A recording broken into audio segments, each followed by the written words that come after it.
everybody. This is Angela Lester, also known as Sister Sweet. I'm here with Noel Gourdin, and we are about to have a really organic experience. How are you doing? I'm doing great. Feeling blessed, highly favored, and, just working on promoting this new album. You know, I was actually invited to you had a show last night. I did, at SOB's. Yeah, and it was great.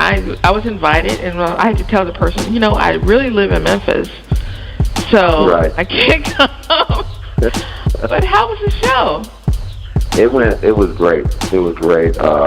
Shared the stage with a lot of talented young artists. George Stanley Jr., as everybody knows, that record march that's marching up the Billboard charts right now. And right. Aaron Camper and Eric Roberson was there. He was hosting, so it was a great event. It's 10 years of them doing Soul Village and displaying a lot of really talented soul artists. So it was an honor and a privilege to be able to hit that stage last night. It was great. I missed it. I really, wish I could just take a train up to New York, but it doesn't work that way from Memphis. So, but understandable. I heard great things on Facebook about the show, so you did your thing. I tried to. I appreciate that. Appreciate it. Okay. And talking about, well, before we talk about your album, are you still in Alabama? I still do reside there, yes. I'm in Harvest. Just got a house in Harvest, so just right next door to Huntsville. Okay. And I know that back when we talked in 2012, you already knew the name of that album that you were going to do. Right. And so you've been working on that album for at least a couple of years, right? Right, yes. And it's crazy because the album has 10 records on it, and and that was from the label. They suggested that we put 10 records on it, but we had recorded probably 24, 25 records, and we had to collectively come together and just boil it down to the that still keeps it cohesive. You know what I mean? Right. And I heard that. I think I heard I think I listened to Tavis Smiley. And I heard you had to do that. And right. How did you come up with those 10 songs? They were the records that really were able to tell the story in which I was going with, the City Heart and Southern Soul story, which were, just a collection of songs that, really spoke to what I came up on, the artists that I came up on and were inspired by growing up. And when I fell in love with, when I was hanging with my brother, the hip-hop music and the New Jack Swing and the R&B music, but with my pops, hanging with him, there was the soul music, the classic soul artists of the past, and I was able to, bring that together collectively on this album, and put it together, and it's crazy because this has 10 records, and a lot of people are saying this is the best work I've done. So, it's great to be able to get the type of response that we've been getting and the support and the love for this project. So, I'm happy with the way it came out. Okay. It's funny because we have a radio show, which you are actually on. I don't know if you remember, but you are still on a radio show a few years ago. And last night, and every third Wednesday of every month, we have what we call the Wednesday Rewind, where we have the Chancellor of Soul, Mike Boone, on to do kind of a retro piece. Right. And last night it was Otis Redding. And I asked him, I wasn't on the show, but I asked via the chat room, who do you feel is, who is the heir to Otis Redding? And he named a lot of great people, including Al Green. But what I was trying to get at is that in listening to especially Patience, I feel a lot of Otis Redding in you. Yeah, he's one of my greatest influences. I think his tone was just my goodness, it was out of this world. Like, if he really listened to his records and listened to the tone that he had and the natural ability he had to, and his control, really the person that I call today's, just like the rebirth of Otis Redding and Anthony Hamilton. His tone is close. It has that same feel. And Patience is a record it's probably one of my top favorites, 2 or 3 favorites on the album, because of the feel of it. And it talks about, having the patience to, while you're away from your honey, to try to restrain and have that patience as a virtue, but also to let your relationship blossom, and give it time to blossom into something that's, worthy of lasting. That's a special record for me, and it's a record that ever since I recorded, my mom's been trying to teach me how to 2-step to it, and I still can't do it. It's tough, but it is one of my favorites. I can't do it. Can't that's do it at all. That's the only dance I can do. No, not the simple 2-step. I'm talking about the step. That's like the swinging type of music. Yeah, I can't do it. Can't do it at all. No. But it is one of my favorites. And what are your other favorites on your album? I would have to say Foxy. See, it's hard because all the records we have to boil down, but definitely Foxy, because of where I've come with that record. It's been dusted off and redone for this album. And No Worries is different for me, which was a great one. And I Want You is a different type of concept, and I love the message, that I was able to convey in that record. It's strong, and I think a lot of people have, gravitated towards it. I think Foxy was one of the first tracks off of your album. Yes, it was. And I remember that. We had put that out when it came out, and I love that album. I love that song. Appreciate it. We had put that out overseas before we even, had it released over here, and it was still, I think it might still be up on charts right now.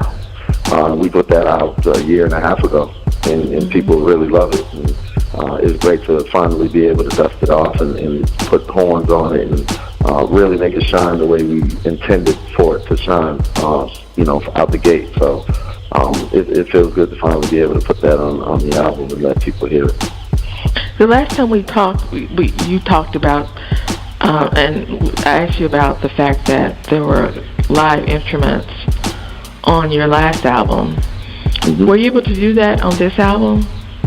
Absolutely. I mean, horns and string sections, and we were definitely able to do that. And most of the album is live with bass and keys and guitar and all of that kind of stuff. I would have loved to put more live drums on it, but I still wanted the album to have a punch, still have some bottom to it as far as, with my influences from hip hop and such. So I still wanted it to have some punch. And, I will, like in the next project, I will have more incorporation of live drums.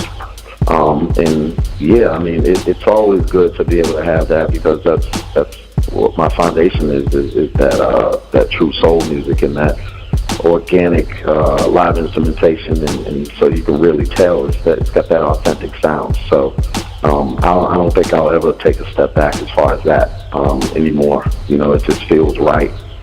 Putting my words that I've written over tracks that are organic and have that live instrumentation incorporated. And I'm looking at my notes, and I see that I have down horns. I love a great horn section. So absolutely. I mean, I definitely heard that in your album. Yes, you can't have soul without horns. It just says something. I had really left it up to my producers a lot of the time to write out horns and map them out. And I'm going to be stepping into that realm on this next project. I'm going to be mapping out a lot of stuff, because when I first started, I was doing all my own production, and I was incorporating horns. They were from the keyboard, but this time I'll be able to do it and then have a section come in and play it the way I mapped it out. So I'm really looking forward to that and stepping more into the production realm as well as writing. So are you still working with Marcellus Dawson? I mean, not so much because of the promotion on this album. So I really stepped away from getting in and getting hands on and such. And but I'm still writing whenever I'm home off the road. I'll still put my pen down on certain tracks. And he's a tremendously talented person. And we've come together and we did a bulk of this album. We did 6 that's on this project, but we had cut probably 12 together, 12 or 13. So there's still more magic that's in the crate right now that people haven't even heard yet. Retro relevancy. Okay, I'm gonna pay my fine. Yes, you have to. I know that's something that you came up with. Do you feel that this album reflects retro relevancy? Absolutely. Everything that I do, I try to make sure it has that retro relevant feel to it. And that throwback, but still new and fresh enough for people today to be able to relate to it and be able to ride with it and vibe with it. So everything I do has to have that retro relevant feel. I mean, it's very important that it has that. I mean, because we've already proven that retro music is going to be here to stay. And that's what I want to have. I want to have staying power and able to have records that if somebody picks it up 20 years from now, it feels like it was recorded yesterday, That's very important to me. Now, I know the last time we talked, you were about to go on a UK tour. What are your tour plans now? Plans now are to try to get on a tour around the United States. I have spot dates that are coming up. I have quite a few in the calendar, with the weather breaking, it's starting to fill up.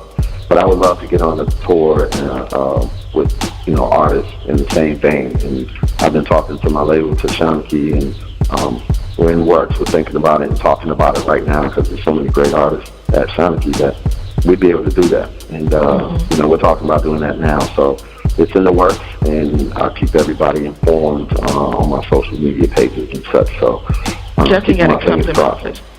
Definitely got to come back to Memphis. Yes, absolutely, and I'm right there. So I've already had talks with promoters out there as well. So I've had more than one show that we are talking about to go back out to Memphis, and I always love it in Memphis. It's got that real, true soul blues, that people really understand and get the music. So I'll be back there sooner than later. Okay, and going back to the album, like I said, this is going to be an organic interview. But going back to the album, Avery Sunshine, how was it like to work with her? I was actually on a panel with her about music. It was so easy. Such a glorious spirit. Yes, she is. She's one of the sweetest persons that I've ever met. She has such a approachable character to her, and she reminds me. It's like we've known each other for years and years. We met last year. We had a string of shows in Louisiana. And we just, as close as you can get within a 4 or 5 day span, that's how close we got. And, when I was working on the album and working on this record, Can't Wait, that I wrote with Courtney Harrell and did in conjunction with the Heavyweights and Marcellus Dawson. And there was still some unfinished stuff, so I hit up Avery and I said, look, I need your voice on this record. And I need you to come in and finish penning it, and we did so. And she said, where do I have to be? Just tell me where you're going to be recording. Came over there to the studio, and the chemistry is ridiculous. So she's such a sweet soul, and her talent is incredible. Her voice is magic, and looking forward to doing more with her. Yeah, there was a great song on there, and like I said, I really love her spirit, love her music, yes. And it was great that you guys got together. It was like magic. Yes, it was really nice to be able to have her on my album, and it's really my first official, duet. I had Courtney Harrell on Fresh the Definition, and but this was really the first official duet that I've ever had. So it was special to be able to have her a part of it. Okay. Well, tell us where we can find your music, and if you have any upcoming dates, let us know. Absolutely. You can find my music at select Best Buys, at FYEs. You can get online on iTunes and Amazon and check it out. You should also check out my my website, and there's a link on there where you can click to get the album as well. Website is noelgourdin.com, NoelGourdin.com. Check me out on Facebook. It's /Noel Gourdin. On Instagram and Twitter as well, to keep up with me. And I do work on my own social network pages, so if you get a reply, and when you get a reply, it is from me personally. It's from you, it's not from an intern. No, it's from me. I take a lot of pride to be able to do that and get back to my supporters. So Instagram and Twitter is at Noel Gourdin, that's NoelGourdin. And we are posting up all of my spot dates on my website, so people can log on there and check it out and stay informed. And when things are really confirmed, I will put them up on my website, noelgourdin.com, so people can keep tabs on me. Okay. Well, thank you so much for talking with me today, Noel. Absolutely. I appreciate it. I love the organic talk. It was nice.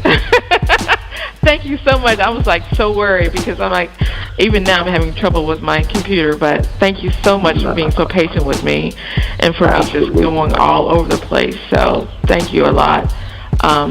Again, this was a conversation with Noel Gourdin. You heard him. He's on Twitter. He's on Facebook. He's on Instagram. He replies personally. So, check him out.